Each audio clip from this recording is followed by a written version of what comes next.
Bonjour. Alors, dans cette vidéo, donc bienvenue dans cette nouvelle vidéo où nous allons aborder quelque chose qui est très important et très compliqué pour la plupart des candidats. Ce sont les questions difficiles en entretien. Des questions auxquelles ils ont une difficulté à répondre. Alors, nous laisserons le salaire de côté pour une prochaine vidéo, mais nous allons nous attacher à un certain nombre de choses qu'on vous demande, qu'on peut vous demander. Alors, rassurez-vous, vous pouvez être surpris par une question, mais en général, les questions reviennent. Bon, on peut tomber sur un grand intellectuel ou une grande intellectuelle, mais souvent, ce sont les mêmes questions qui reviennent et que les RH, les DRH, les chefs de service se sont habitués à poser à des candidats. Bien sûr, celle que vous connaissez, qui est très classique, c'est celle qui concerne de vous présenter. Ça, nous l'avons vu en disant ben, « je retourne votre CV, allez-y, parlez-moi de vous ». Alors, parlez-moi de vous, qui êtes-vous? Et c'est quelque chose de différent. Parlez-moi de vous, eh bien, je peux vous parler, effectivement, je vais vous parler, je vais vous dire qui je suis, etc. Est-ce que vous voulez que je me présente, que je vous en parle en 2 minutes, en 5 minutes, en 10 minutes? Oh, mais vous avez tout le temps, même plus de 10 minutes. Bon, et la personne peut vous interrompre ou ne pas vous interrompre. Si elle vous interrompt, il faut à tout moment avoir le fil conducteur, c'est là où il faut se dissocier de soi-même et dire attention, je n'oublie pas que la question, bah, c'est ceci ou cela, que ma finalité, quel est mon objectif, la question qu'il m'a posée, c'est ça. Combien de gens d'un coup s'arrêtent? J'ai répondu, non, ce n'était pas tout à fait ça ma question. Donc là, ce n'est pas grave, mais ce n'est pas un bon point. Hein. Alors, qui êtes-vous? Eh bien, qui êtes-vous fait plutôt penser à la personnalité de la personne. Alors là aussi, la reformulation va prendre toute son importance. Qui êtes-vous? Eh bien, madame, monsieur, je vais donc vous expliquer qui je suis. Qui je suis? Eh bien, je suis une personne, effectivement. Alors, soit on est dans une présentation globale, suivant les circonstances, si la personne est en train de lire votre CV, elle sait très bien quel est votre nom, votre prénom, mais si on doit, présentez-moi, parlez-moi de votre caractère, qui vous êtes. Les gens peuvent vous préciser davantage. Vous pouvez aussi dire, est-ce que je peux me permettre de vous demander, donc ayez ces mots avec ces petites finesses, je me permettre de vous demander, si vous voulez, je vous parle de mon comportement, de mon caractère, qui je suis à ce niveau-là. Oui, oui, tout à fait, c'est ça. Une autre question, c'est pourquoi devrais-je vous choisir? Si vous répondez parce que je suis le candidat idéal, sans moi vous êtes mort, etc., ça va être très difficile. Et beaucoup de candidats, sans aller jusque-là, répondent un peu de cette façon. Et ça, c'est quelque chose qui est très difficile à accepter. Comment vous voyez-vous dans l'une de nos équipes? Comment vous voyez-vous dans l'une de nos équipes? C'est-à-dire, comment vous allez procéder? Tout de suite, montrez, vous avez eu le mot équipe, montrez votre côté humain. Vous allez être dans une équipe, et bien dans cette équipe, eh bien je vais être un des éléments de la coopération de cette équipe. Vous avez lâché les mots équipe, vous avez lâché le mot coopération. Tout ça, c'est des points en votre faveur. Donc, comment vous voyez dans notre équipe? Eh bien, je suis dans l'empathie avec les gens, je suis dans le service, et maintenant, je suis aussi dans l'efficacité du travail qui m'est confié à travers ma fonction. Là, vous répondez à quelque chose que l'on attend. Et vous pouvez le préciser par une RP par rapport à votre fonction. En telle année, dans telle société, je suis chargé de ceci, je fais cela, ça a été un résultat excellent, j'ai augmenté le chiffre d'affaires, j'avais 3 personnes dans le service, maintenant quand je suis parti on était 5, etc. Voilà. Vous pouvez préciser des choses comme ça, de façon à introduire une RP à un moment. Et à ce moment-là, vous repartez dans la fameuse histoire, le fameux storytelling, où vous avez effectivement tout un tas d'anecdotes que vous allez placer et vous allez rendre l'entretien beaucoup plus vivant, beaucoup plus intéressant. Alors une autre question, qu'aimeriez-vous faire en premier lorsque vous arriverez? Donc là, c'est une petite liste de questions que j'ai préparées. Qu'aimeriez-vous faire en premier? Une des grandes astuces, eh bien, avec un grand sourire, c'est de dire, écoutez, j'irai à la machine à café, je ferai connaissance avec les personnes qui sont auprès de cette machine, donc déjà vous montrez votre convivialité, et puis je serai à leur écoute, je les écouterai, je verrai ce qu'elles m'expliquent, je me présenterai à elles. Alors, il peut y avoir des présentations beaucoup plus structurées, beaucoup moins conviviales.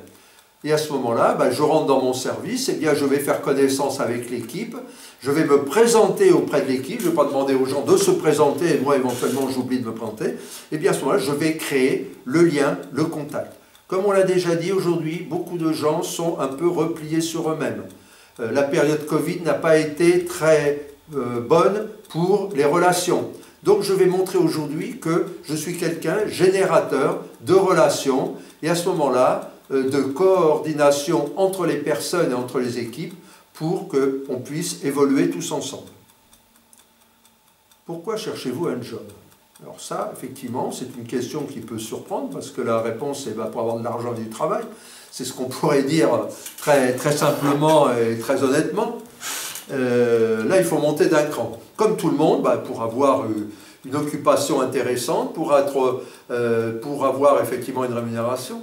Mais pour moi, ça va au-delà. Pour moi, ça va au-delà. Pour moi, ça va au-delà. C'est-à-dire que je veux aller vers des personnes, je veux aller vers une organisation d'équipe, je veux apporter ma contribution au niveau d'un service, je veux évoluer en même temps que ce service évolue. Et je veux avoir aujourd'hui une relation, une communication avec les gens. Chaque fois que vous parlerez de communication, de relations positives, de coopération, vous marquerez des points, vous serez beaucoup plus fort. Après, il y a des choses qui peuvent être du style, qu'est-ce qui vous rend heureux, qu'est-ce qui vous déprime, qu'est-ce qui vous fait rire, pleurer, sourire, vibrer dans la vie, qu'est-ce qui vous stresse, qu'est-ce qui vous détend, qu'est-ce qui vous met en colère, qu'est-ce qui vous donne la chair de poule, qu'est-ce qui vous épouvante. Ça, ce sont des éléments très personnels sur les émotions, et là, il faut respirer 3 coups avant, prendre le temps, éventuellement marquer une petite pause, ne pas répondre tout de suite, ce qui va faire que la personne en face voit que vous pensez que vous réfléchissez.